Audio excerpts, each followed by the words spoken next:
സ്വലാത്ത് ചെല്ലുമ്പോൾ മറ നീങ്ങി നീങ്ങി രാത്രി കിടക്കുമ്പോ ത്വയ്ബാ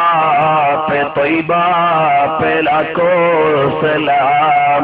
എന്തു രസമാണ് രാത്രിയൊന്ന് കിടക്കാൻ, ഹബീബിന്റെ ദൃശ്യമാണ്.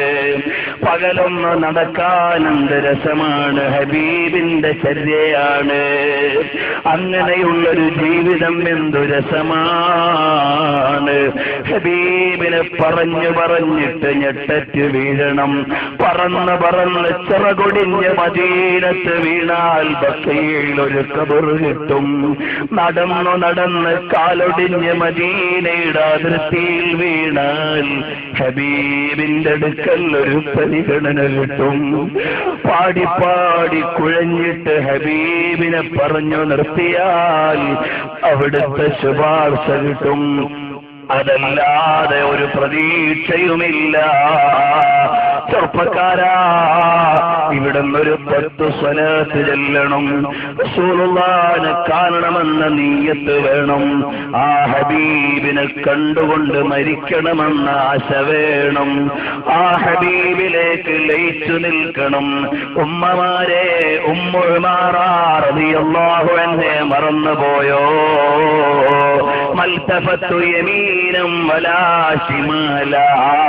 വലത്തോട്ട് തിരിഞ്ഞാലും ഇടത്തോട്ട് തിരിഞ്ഞാലും ഉമ്മു ഉമാറയാണ് റസൂലുള്ളാഹിന്റെ പ്രൊട്ടക്ഷന് വേണ്ടി. കണ്ടില്ലേ, ഒരു സ്വഹാബി നെഞ്ചുകൊണ്ട് പരിചയാണ് അമ്പ് തടുക്കാൻ. കണ്ടില്ലേ, വേറൊരു സ്വഹാബി മുതുകുകൊണ്ട് പരിചയാണ് ഹബീബിനെ സംരക്ഷിക്കാൻ. കണ്ടില്ലേ, തൽഹത്ത് റളിയല്ലാഹു അൻഹു ഹബീബിനെ താങ്ങി പിടിച്ചു കൊണ്ടുപോയി ഉഹദ് മലയുടെ ചാരത്ത് കയറാൻ. മോനെ, റസൂലുള്ളാഹിനോടുള്ള പ്രണയമല്ലാതെ ഈ ജീവിതത്തിൽ രക്ഷപ്പെടാൻ ഒരു പ്രമേയമോ ഇല്ല. ഹബീബിന്റെ രോമമെടുക്കാൻ എന്റെ കൈക്ക് അർഹതയില്ല. ഹബീബിന്റെ മദീനയിലെ മണ്ണ് തൊടാൻ എനിക്ക് അവകാശമില്ല. മാലിക് ഇമാം ചെരുപ്പിടാത്ത മണ്ണെന്റെ കണ്ണിൽ വെക്കാൻ എനിക്ക് അർഹതയുണ്ടോ? റസൂലുള്ളാഹിന്റെ രോമത്തെ ആക്ഷേപിക്കുന്നവരെ ഖൽബുകൊണ്ട് വെറുക്കണം സഹോദരാ. അത് മഹബ്ബത്തിന്റെ ഭാഗമാണ്, റസൂലുള്ളാഹിനോടുള്ള ഇഷ്കിന്റെ ഭാഗമാണ്. ഈ ജീവിതം തന്നെ ഹബീബിനാണ്. എന്തായാലും റസൂലുള്ളാഹിനെ പത്രക്കോളങ്ങളിൽ അവഹേളിക്കാൻ വേദിയൊരുക്കുന്ന സനദ്ധാരികളെ, നിങ്ങൾക്ക് ഹബീബിനെ അറിയില്ല. നിങ്ങളുടെ അന്ത്യം ഭയന്നോ? ഞങ്ങള് ആശിഖീങ്ങളാണ്.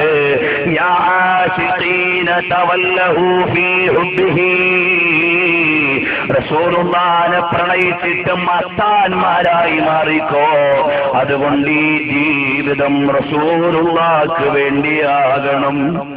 ഹബീബിന്റെ പേര് പറയുമ്പോ കരഞ്ഞ മഹാനല്ലേ അഹ്മദ് ബിൻ ഹംബൽ തങ്ങൾ.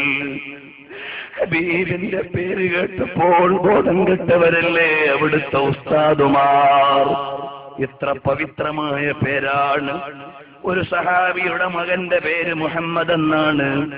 ആ മകൻ കുരുത്തക്കേട് കാണിച്ചു. വേറൊരാൾ വിളിച്ചു എടാന്ന് ചേർത്തിട്ട് ആ പേര് വിളിച്ചു. അപ്പോൾ തന്നെ മകന്റെ പേര് മാറ്റി. റസൂലുള്ളാഹിന്റെ പേരിന്റെ മുമ്പിൽ എടാന്ന് വിളിക്കാൻ എന്റെ മകൻ കാരണമായി കൂടാ. ആ സ്നേഹമാണ് മോനെ റസൂലുള്ളാഹിനോട് വേണ്ടത്. ഇവിടെ നമുക്ക് മദീനത്തേക്കൊരു 10 സ്വലാത്ത് ചൊല്ലണം. ഹബീബിനെ കാണാൻ ഈ മജ്ലിസ് കാരണമാകണം. അല്ലാഹു തൗഫീഖ് തരട്ടെ. ഒരു തവണയെങ്കിലും ഹബീബിനെ കാണണം. മൗലായ സ്വല്ലി വസല്ലിം ദായിമൻ അബദാ.